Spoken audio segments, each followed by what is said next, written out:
ओम नमो नारायणाय. आपण ऐकत आहोत सद्गुरू श्री शंकर महाराजांच्या कथा. सर चुनीलाल मेहता हे गुजराती गृहस्थ ब्रिटिशांच्या गव्हर्नर पदावर असून मुंबईला राहायचे. ते विद्वान, श्रीमंत होते. पाश्चात्य पौरात्य तत्त्वज्ञानाचा त्यांचा अभ्यास होता. प्रवचने व्याख्यानांचा त्यांना नाद होता. साधू संत, देवांची दर्शने, तीर्थयात्रा, व्रत, उपवास, दानधर्म त्यांनी खूप केला होता. पण मनात त्या जगतपित्याच्या भेटीची आस होती. त्यामुळे मन अशांत होते. एकदा ते रावसाहेब मेहेंदळे यांना म्हणाले, मला भगवंतांचे दर्शन कोण करून देईल? तर मेहेंदळे म्हणाले, आपण शंकर महाराजांच्या दर्शनाला जाऊ. ते तुमची कामना पूर्ण करतील. तेव्हा महाराज मामा ढेकण्यांच्या घरी होते. दोघे मिळून तिथे गेले तर महाराज निवांत बसले होते. महाराजांनी आपल्या तीक्ष्ण नजरेने मेहतांकडे पाहिले आणि मेहतांचे अष्टसात्विक भाव खुलून आले. मेहता महाराजांकडे पाहतच होते तर क्षणात कोटी सूर्याचे तेज फाकले आणि अत्यंत मोहक असे भगवान श्री विष्णूंचे रूप प्रगट झाले. शंकर महाराज गुप्त झाले. मेहतांना गही भरून आले. डोळे अश्रूंनी भरले. ते चतुर्भुज रूप पाहून मेहता धावले, चरण धरले. डोळ्यातल्या अश्रूंनी अभिषेक केला. मुखातून पुरुषसूक्त चालू होते. पुरुषसूक्त संपले. मेहतांनी चरणांना मिठी घातली. तर पाहता पाहता पुन्हा शंकर महाराज प्रगटले. मेहता धन्य झाले. मेहतांचे जीवन बदलले. एकदा पुण्याजवळ भोर येथे रामजन्माचा उत्सव होता. भक्तांची प्रचंड गर्दी जमली होती. महाराज तिथे ध्यानस्थ बसले होते. रामजन्माची वेळ झाली आणि महाराज अदृश्य होऊन तिथे साक्षात श्रीराम प्रभू प्रगटले. सगळ्या भक्तांनी रामरायाचे दर्शन घेतले तर पुन्हा तिथे महाराज दिसू लागले. सोमवती अमावस्येच्या दिवशी एकदा महाराज जेजुरीवरून वासुदेव पंडित यांच्या घरी आले. गादीवर बसले तर बघता बघता महाराजांच्या शरीरातून एक मोठी शिवपिंड निर्माण झाली. त्यातून महाराजांनी मी कोण आहे हे भक्तांना दाखवले.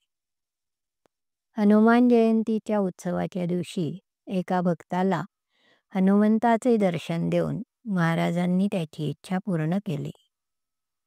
एकदा अष्टमीच्या दिवशी शुभराय मठात महाराजांनी भारी जरीचे पातळ नेसले, सर्व अलंकार घातले, कुंकवाचा मळवट भरला आणि मधुबुवांना पालथे झोपवून महाराज त्यांच्या पाठीवर नाचू लागले. दशावतारी संगीत नृत्य महाराज करू लागले. मधुबुवा भावावस्थेत गेले. वादक वाजवू लागले. महिषासूर मर्दिनीचे नृत्य इतके रंगले की वादकांची बोटे रक्त आली. महाराज सुवासिनींची, कुमारिकांची पूजा करत आणि भगवतीची कृपा प्राप्त व्हावी म्हणून भक्तांनाही अशी पूजा करा असे सांगत असत. अण्णासाहेब थोरातांना महाराजांनी नगरला एकदा साईबाबांच्या रूपात दर्शन दिले होते. अण्णासाहेब सातपुते समाधीनंतर आपल्या घरी महाराजांच्या फोटोला नैवेद्य दाखवत. जेव्हा नैवेद्याची शिते मुखाला चिकटत तेव्हाच अण्णा जेवत असत. महाराज एकदा औदुंबरला होते. पुण्यात अक्कलकोट स्वामींचा एक भक्त होता. फोटोग्राफी त्याचा व्यवसाय होता. त्याला दृष्टांत झाला, तू औदुंबरला येऊन माझा फोटो काढ. फोटोचा दिवस पण सांगितला. तो भक्त चकित झाला. पुण्याहून तो मिरजेला गेला. तिथल्या लोकांना त्यांनी घटना सांगितली तर 2 मोटारी भरून माणसं दर्शनाला निघाले. पण त्या दोन्ही मोटारीमध्येच बंद पडल्या. दुरुस्तीचे खूप प्रयत्न केले पण त्या चालू होईनात. कारण फोटोग्राफरला एकट्यालाच यायला सांगितले होते ना.